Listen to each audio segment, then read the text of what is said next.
Thanks for tuning into the channel today.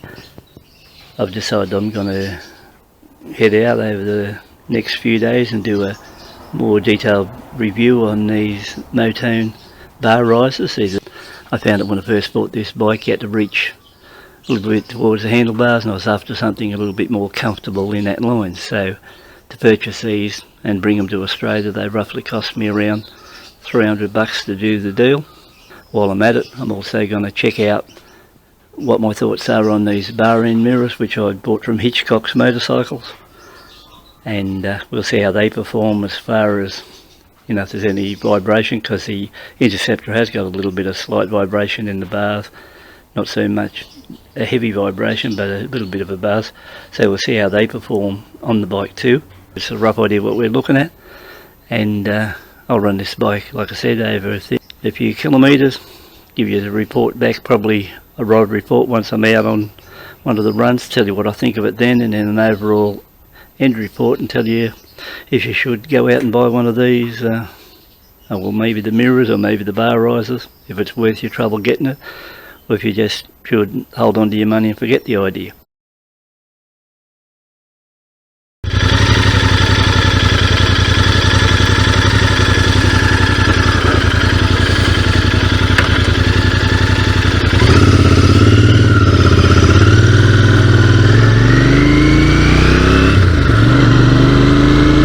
Okay, let's party. We're on 100.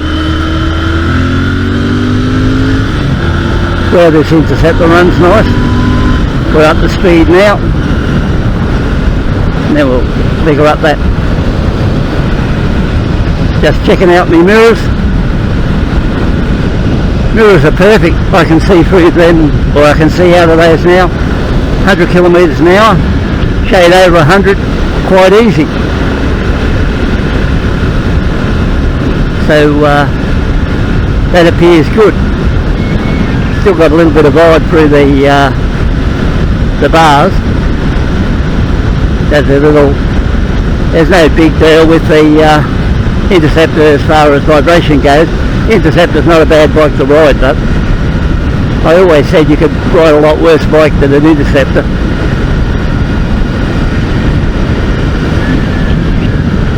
It's a nice talky motor too. You can be heading along here and just, you don't have to go banging down through the gears to get the power. You can just put your right hand around the throttle and just give it a little bit, although you can't give it too much around here because this is real roo territory. I've had problems out along here with kangaroos, especially in this part just here. On the first Interceptor I almost got bowled by a roo just around about here. Actually on this green section over to my left now, that's where it was parked, munching away there, and see me coming along and bounced over across the road. So you never know where those grey jumpers are going to be. What I'll do, I'll go for a run over to the left to a place I park normally, and we'll pull up and I'll just give you my opinion now. I've run around about 200 kilometres with the bar end mirrors and also the high risers, or the 1 inch riser bars from Motone. This is a bad corner too, especially when cars come out like now.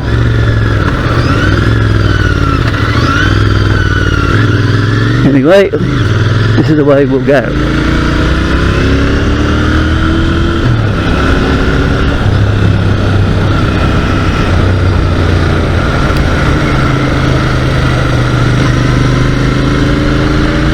Nice and torquey this motor. You can just get back into it and then you can give it to it, and it accelerates nicely.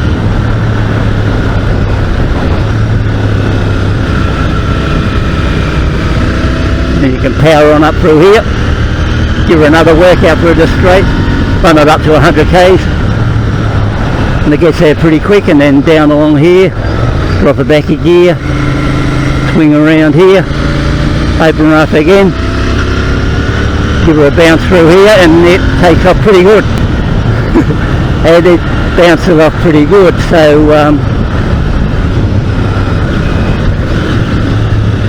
and swing around here, hit her again,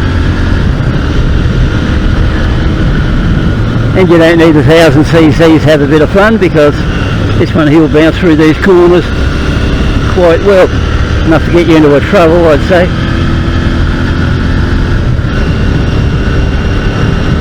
So, something you have to watch about this, in this area just here coming up now, loose gravel on the road now, right there. I know these roads really well. Then you get a bit of a run up along here, and right on top of this hill, another real bad patch of gravel. So you slow it down now, and just let it run over it.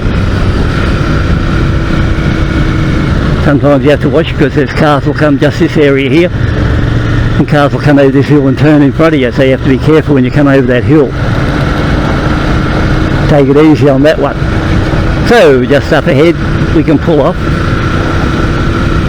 and I'll swing over to my favourite spot, and hopefully I'll rip this microphone out of the helmet and we'll be able to talk, and it won't be as muffled like it is, and we'll see what I've got to say about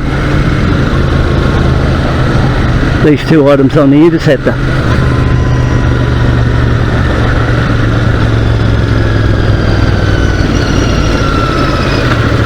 This is a bad corner too, you have to really pull up here, especially looking to your left.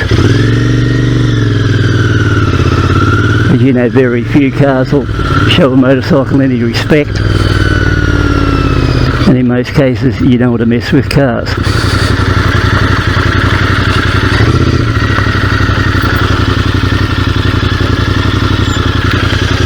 All good. This is a nice spot here. The only person that ever comes here playing around is me.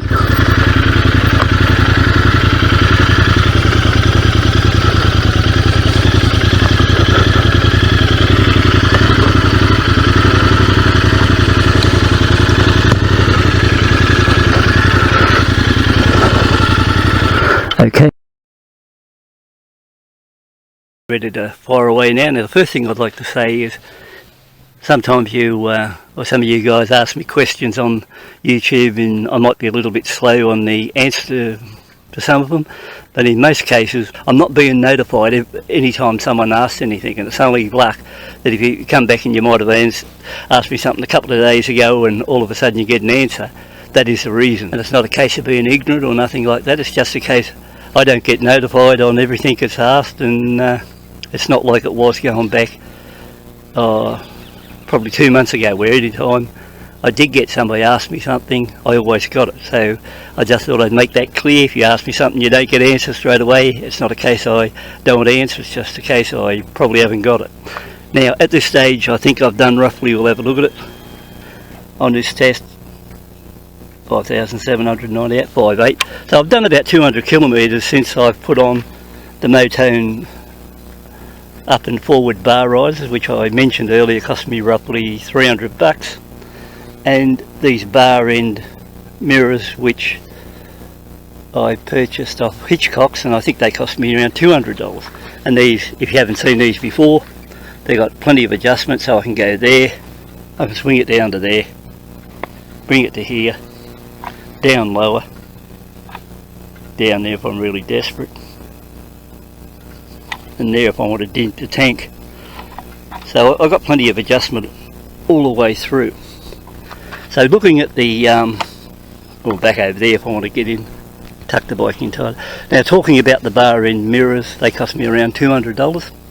Now I've been riding that, and I can ride at 100 kilometres now, and I can honestly say that I can look out those bar end mirrors and see what's behind me perfectly clear with no vibration. And it was a very easy fit to this particular bike, and I just mounted them straight in on the end like so, and it was probably about 1 minute to each one. Now if you want to know, do I recommend these mirrors? Well, it's a bad call when you recommend anything on YouTube, because there's somebody that'll fit them and not happy with them. But we'll say we'll go the other way. Would I buy these ones again to put on the bike if I like bar end mirrors? Well, in all honesty, I don't really like bar end mirrors that much. I really like those old style Mickey Mouse type ones, and but the big question is, are these good mirrors? Yes, they are, and if you like bar end mirrors, they're worth buying. But remember, I said they don't do much for me, but they, you can see out of them as clear as anything. They had no vibration on the bike. I got a good image behind me, and I would say possibly one of the best mirrors I've tried. Okay, so that's out of the way, and I'd give that a positive result. So if we look now to these up and over bar end risers for $300. If I was going to buy those again, I'd have to throw the coin. I really can't see the $300 value in what I got. Even sitting on the bike now, I can't feel that. It might have went up 1 inch and 1 inch towards me, but I can't honestly say, wow, this is bloody good. I haven't had it so good since I've been on the bike. I really can't notice a great deal of difference to get here and tell you all this crap, and then somebody goes out and spends this sort of money and buys them, and then comes back later on and complains to me, you misled me. So I would say, if you want to buy a set of bar end risers, buy them, take the risk. They may be alright for you, but if it was me, I've got them on there now and bought them. I'll probably leave them there. They're all right, but I wouldn't get too excited about it and say this is a miracle cure which is going to transform your bike into a totally different ride. But you might buy them and say, well, you're wrong, and there was nothing wrong with them at all. But I don't know, I've been on it now for 200 kilometres. By the time I get home, another 30 kilometres, 230 k's, and I would not, for the money it was spent, if they were $150, yes, but for $300, I was expecting more. So that would be my opinion. So it's up to you whether you just want to buy them or not. Choice is yours, your money. I can only tell you my experience with it over testing, and you may go out and buy a pair and they might be totally different to you and they're the best thing you've had. So if it is, well, I was wrong on what worked for me, and that's why we've all got different opinions. But I hope this bit of a test was some help you, and more importantly, if you're ever chasing good mirrors for a bike and you've got a Continental GT 650 and you want something on bar ends, I wouldn't hesitate buying these mirrors if you got one of those bikes, because these mirrors would look really smart on a 650 GT, and some people might like them on this too. It's hard to say, but keep that in mind. So if you're after a nice set of bar end mirrors for one of those bikes compared to a cheap and nasty set, well, you know, I think they really look the part on this bike and gives you something to think about. Anyway, thanks for tuning in, taking a look, and I think the next thing I'll be back on that KTM 390 adventure bike, and we'll see what happens there. So, oh yeah, and if you want to, you can always subscribe to the channel, and you've got that choice too. So catch you later.